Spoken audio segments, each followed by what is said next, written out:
Hello friends, तर स्वागत आहे तुमचं आपले या यूट्यूब चॅनलवरती. चॅनलवर नवीन असाल तर चॅनलला सबस्क्राईब करा आणि अशाच नवनवीन अपडेट्स आपल्या चॅनलवरती पाहत राहा. प्रायव्हेट असतो. धीरजचे ते हॉटेल होते आणि त्याच्या खूप मीटिंग असायच्या. मगाशीची मीटिंगसुद्धा इथेच होती. शिवांशी आल्यावर धीरज तिला बसायला सांगतो. ती तशीच त्याच्यासमोर बसलेली असते. खूप वेळ तो तिच्याकडे न पाहता फोनमध्ये बघत बसलेला असतो. म्हणून शेवटी तीच बोलते, घरी निघायला हवं, खूप उशीर झाला आहे. शिवांशी, आज डिनर इथेच करूया, धीरज म्हणतो. पण घरी काही नाही सांगितलं, घरचे वाट बघत असतील, शिवांशी म्हणते. मग आता फोन करून सांग, धीरज म्हणतो. मी मी कशाला, तुम्ही सांगा ना, शिवांशी गोंधळून बोलते. पहिल्यांदाच त्याच्याबरोबर बाहेर आलेली आणि आता घरच्यांना सांगायचं म्हणजे का, काही प्रॉब्लेम आहे का, धीरज म्हणतो. हो, म्हणजे ते उगीच गैरसमज होतील, तुम्हीच सांगा ना, शिवांशी म्हणते. यात काय गैरसमज आहे, कॉलेज सुटलं, मी या रूटने जात होतो म्हणून तुला पिक केलं, उशीर झाला म्हणून मग डिनर करून येतोय, एवढंच तर सांगायचं आहे, त्यात काय गैरसमज, धीरज म्हणतो. धीरज बोलतो तशी ती विचार करू लागते. यात काही विचार करण्यासारखं आहे का, चेहऱ्यासमोर चुटकी वाजत धीरज म्हणतो. काही नाही. ती नकारार्थी मान हलवत बोलते. मग करतेस ना फोन, धीरज म्हणतो. ती होकारार्थी मान हलवत फोन घेऊन बाजूला जाते आणि घरी गीताईला कॉल करते. गीताई तिला उलट उशिरा या एकमेकांना वेळ द्या असं सांगून फोन ठेवतात. आणि त्याचनंतर धीरज फक्त तिच्याकडे बघत असतो. त्याला तिच्यासोबत वेळ घालवायचा असतो म्हणून धीरज डिनर डेटचं बघतो. फोन ठेवल्यावर जशी शिवांशी वळते तसं तिला बघणार तो लगेच दुसरीकडे नजर फिरवतो. काय बोलली स्वीटहार्ट, धीरज म्हणतो. काही नाही, त्यांनी सांगितलंय की निवांत या, शिवांशी म्हणते. बस, काय खाणार आहेस, धीरज म्हणतो. काहीही, तुम्ही काही सांगितलं तरी चालेल, शिवांशी म्हणते. माझं डाएट फूड आहे, उकडलेलं खाणार आहेस का, धीरज म्हणतो. धीरज बोलतो तशी ती डोळे मोठे करत नकारार्थी मान हलवते. ते शिजवलेलं अन्न बिना मसाल्याचं तिला अजिबात झेपणार नव्हतं. तिची ते एक्सप्रेशन बघून धीरजला हसू येतं. तो मोठमोठ्याने हसू लागतो. बघते तशी ती बारीक चेहरा करून त्याच्याकडे बघते. काय खाणार आहे सांग, धीरज पुन्हा एकदा विचारतो. तिच्यासमोर मेन्यू कार्ड सारत म्हणतो. ती मेन्यू कार्ड घेऊन तिच्या आवडीचं जेवण सांगते. दोघंही जेवण करून थोडा वेळ थांबून घरी निघतात. हा जेवढा वेळ भेटला होता त्यात त्यांचं बोलणं कमी पण सहवास जास्त होता. एकमेकांना समजून घेण्याचा प्रयत्न होता. घरी गीताई डिनरच्या वेळी सगळ्यांना सांगते. सगळे खुश होतात. कुठे का होईना सुरुवात झाली म्हणून सगळ्यांना बरं वाटतं. धीरज आणि शिवांशीला घरी यायला 10 वाजून गेलेले असतात. आज घरातले सगळेच त्याच्या रूममध्ये असतात. त्यामुळे ते दोघंही त्यांच्या रूममध्ये जातात. कोणीतरी बघून नको ते प्रश्न विचारून डोकं खालावेल म्हणून शिवांशी रूममध्ये येते. चेंज करून नाईट सूट घालून बाहेर येते आणि सोफ्यावर बसून नोट्स काढत बसते. ती आल्यावर धीरज फ्रेश होऊन येतो. तो त्याचा फोन घेऊन मेल्स चेक करत असतो. तेवढ्यात रमेश येतो. कम इन, धीरज म्हणतो. साहेब, बाल्कनीचं सगळं काम झालंय. नाही, तुम्ही बघून घ्या आणि काही प्रॉब्लेम असेल तर सकाळी सांगा, रमेश म्हणतो. काय झालं सगळं काम, मी बघून येते. शिवांशी उठून जायला लागते. इतक्यात धीरज तिला अडवतो. त्याला आपण घेऊन जा आणि काही प्रॉब्लेम असेल तर आत्ताच सांग, म्हणजे तशी अरेंजमेंट सकाळपर्यंत करेल तो, धीरज बोलतो. तशी ती होकारार्थी मान हलवती आणि त्याला घेऊन जाते. धीरजला पण राहवत नाही म्हणून मग तो पण तिच्या मागे जातो. आणि त्याचनंतर मात्र त्यांच्या रूमची बाल्कनी रूमसारखीच मोठी असते. खाली त्यांनी कार्पेट पसरून वर सोफा आणि टेबल अरेंज केलं असतं.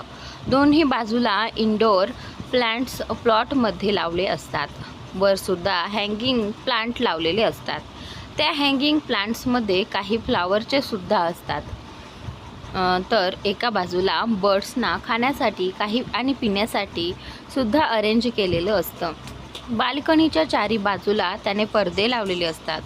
जेव्हा तिला हवे तेव्हा ती खाली घेऊ शकत होती आणि जेव्हा नको तेव्हा ती वर घेऊ शकत होती. आणि धीरजने सांगितल्याप्रमाणे तिच्या डोळ्यांना त्रास होणार नाही अशा लाईट सेट केल्या होत्या. वाव, किती मस्त, मला तर खूप आवडली. रमेश काका काही चेंजेस करायचे नाहीत. शिवांशी सगळीकडे बघत बोलती. तर त्याचनंतर ठीक आहे, रमेश बोलून निघून जातो. शिवांशी धीरजला क्रॉस करून रूममध्ये येते आणि तिचं सामान घेऊन बाल्कनीमध्ये येऊन तिच्या नोट्स काढू लागते. धीरज पण तिला एक नजर बघून रूममध्ये येऊन लाईट बंद करून पालथा झोपतो. तिच्या चेहऱ्यावरचा आनंद बघून त्याच्या चेहऱ्यावर सुद्धा स्माईल येते. आजचा तिचा चेहरा आठवून तो झोपायला जातो. शिवांशी पण थोडा वेळ जागून तिच्या सगळ्या नोट्स पूर्ण करून झोपायला येते. रूममध्ये आल्या आल्या तिची नजर धीरजवर जाते. ती पण धीरजला बघत बघत झोपी जाते. आता जवळजवळ त्यांच्या लग्नाला 3 महिने पूर्ण झाले होते. 3 महिने ती एकत्र होती आणि काही भांडण झालं नव्हतं. त्यामुळे घरातले पण टेन्शन फ्री होते. त्यांना वाटत होतं त्यांच्यात आता सगळं ठीक होत असेल. आणि त्याचनंतर धीरजसुद्धा तिच्या जवळ जाऊ लागला होता. कधी तिला कॉलेजमध्ये सोडायला तर जायचा, तर कधी तिला कॉलेजमधून आणायला जायचा. तिला बघायसाठी तो चान्स शोधत असायचा. मायराबरोबर तर त्याचं बोलणं ना त्याच्या बरोबर झालं होतं. तिने खूप वेळा भेटायचा प्रयत्न केला, पण मी बाहेर आहे असं सांगून धीरज तिला इग्नोर करायचा. मग ती त्याला पैसे मागायची, तो पण तिला पैसे देऊन गप्प करायचा. तिला तरी काय, पैसे भेटले की गप्प बसायची आणि पुन्हा महिनाभर त्याला विसरून जायची. गेल्या 15 दिवसात एक दिवसात धीरजचं काम खूप वाढलं होतं. त्याला झोपायला सुद्धा वेळ नव्हता. दिवस रात्र तो फक्त कामच करत होता. कधी कधी तर त्याची रात्र ऑफिसमध्ये जायची. रात्री तो ऑफिसमध्ये थांबल्यावर शिवांशीला तिची काळजी वाटायची. तो परत मायराकडे तर गेला नाही ना याची भीती वाटायची. आणि तिच्याबरोबर घरातल्यांनाही पण चार्लीने त्यांची ही भीती नाहीशी केली होती. तो ऑफिसमध्ये आहे आणि त्याच्याबरोबर गुरुसुद्धा आहे. चार्लीने सांगितल्यावर शिवांशीला तेव्हाच कुठे बरे वाटायचं. आता तर या आठवड्यात धीरज घरी आलाच नव्हता. त्याला काही करून त्याचा चालू असलेला प्रोजेक्ट संपवायचा असतो. त्याला समोर बघता न आल्यामुळे शिवांशीचा चेहरा उतरून गेला होता. रोज झोपताना त्याला बघायची सवय लागली होती आणि आता तो समोर नव्हता. त्यामुळे त्याच्या आठवणीत रात्री रडून आणि जागून काढल्या होत्या. चेहऱ्याने कॉलेजला जाते. आज पण शिवांशी उतरलेल्या हाय शिवांशी, अमय तिच्या बाजूला बसत बोलतो. हाय. शिवांशी जरा उदासपणे बोलते. काय झालं, तोंड का पाडून आहेस, बोलतो अमय तिचा चेहरा बघत. काही नाही, बोल ना, काय बोलतोयस, शिवांशी चेहऱ्यावर खोटी स्माईल आणत बोलते. बरं चल, गरम गरम कॉफी घेऊन येऊ, म्हणजे तुला बरं वाटेल. अमय मला पण एक स्ट्रॉंग कॉफीची गरज आहे, चल. शिवांशी त्याच्याबरोबर जाते आणि त्याचनंतर शिवांशी आणि अमय दोघंही कॉफी पिण्यासाठी जातात. ते दोघं कॉफी पिऊन बाहेर येतात आणि स्टाफ रूममध्ये जात असतात. तेवढ्यात तिला चार्लीचा कॉल येतो. ती कॉल उचलून त्याला काही बोलणार असते, पण आधीच चार्ली बोलतो आणि चार्लीचं ऐकून शिवांशी घाबरते. हां ठीक आहे, मी निघते लगेच, शिवांशी चार्लीला म्हणते. आणि त्याचनंतर काय झालं शिवांशी, अमय शिवांशीला विचारतो. अमय बोलतो, ती खूप घाबरलेली असते. यांची तब्येत बिघडली आहे, मला जावं लागेल. भाईसुद्धा तिथे नाही आहे, शिवांशी टेन्शनमध्ये बोलते. त्यानंतर झालं असं होतं की दिवस रात्र काम केल्यामुळे धीरजची तब्येत बिघडलेली असते. त्याचं डोकंही खूप दुखत असतं, तापही चढलेला असतो, पण तो ऐकायला तयार नसतो आणि आरामही करत नसतो. त्रास होऊनही तो मीटिंग्स करत असतो. शेवटी गुरु चार्लीला फोन करून सगळं सांगतो, पण चार्ली कोल्हापूरला गेलेला असतो काही कामासाठी. मग तो शिवांशीला फोन करून तिच्याकडे जायला सांगतो, कारण कदाचित तो तिचं ऐकेल आणि तिची काळजी घेईल. घरच्यांना सांगितलं असतं तर सगळेच टेन्शनमध्ये आले असते. ओके, तू टेन्शन नको घेऊस, तू जा, मी सांगतो स्टाफ रूममध्ये. मी येऊ का तुला सोडायला? अमय, नको, कार आहे माझ्याकडे, मी जाईन, तू फक्त सांग स्टाफ रूममध्ये. शिवांशी म्हणते हां ठीक आहे. अमय बोलतो तशी शिवांशी तिथून निघते.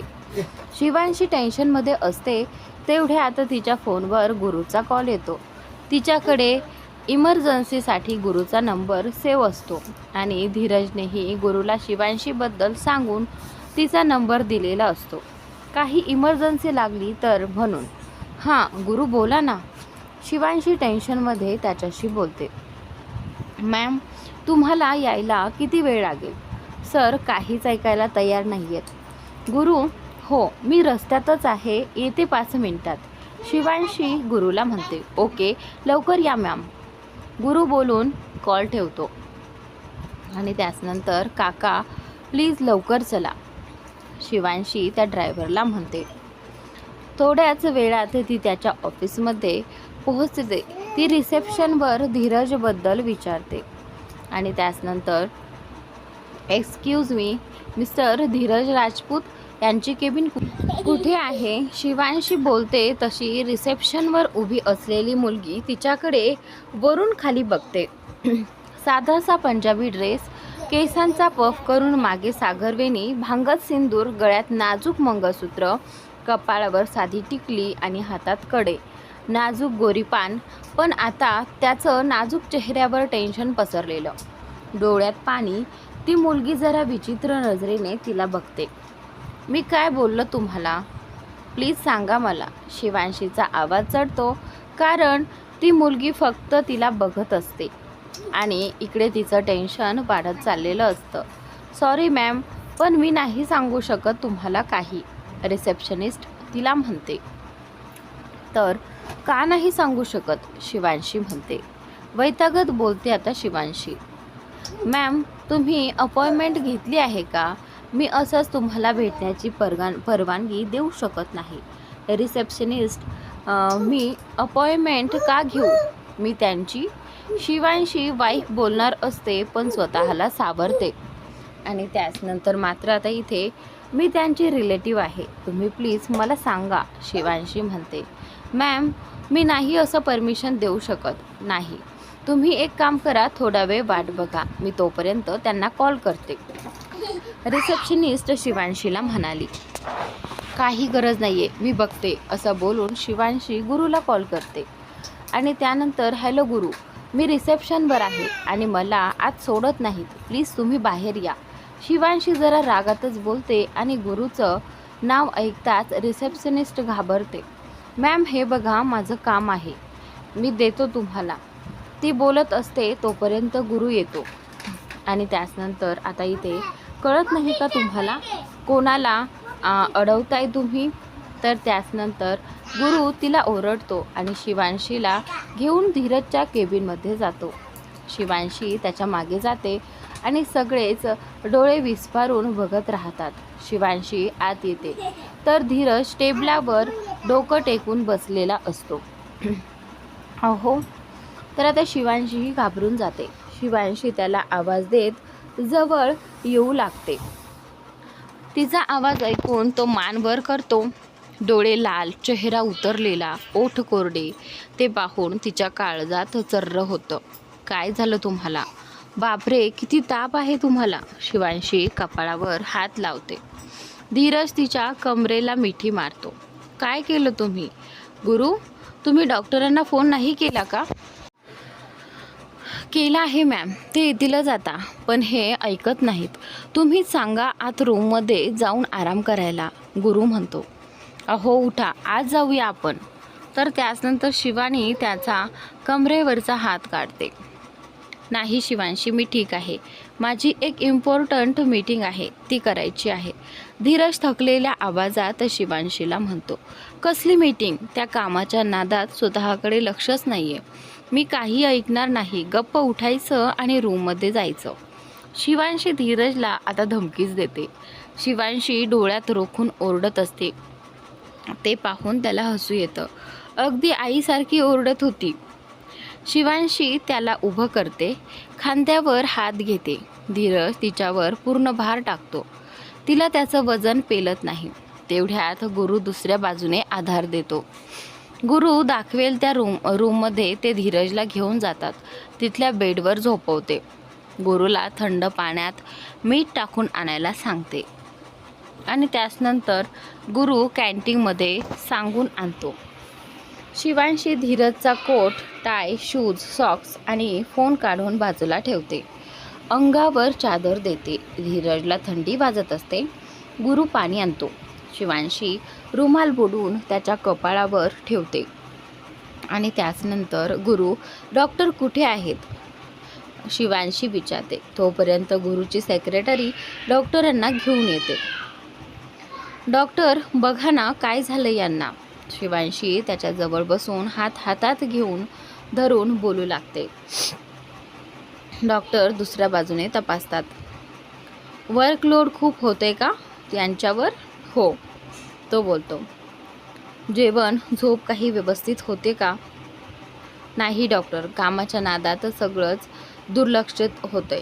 शिवांशी डॉक्टरांना म्हणते. धीरज फक्त ऐकत असतो.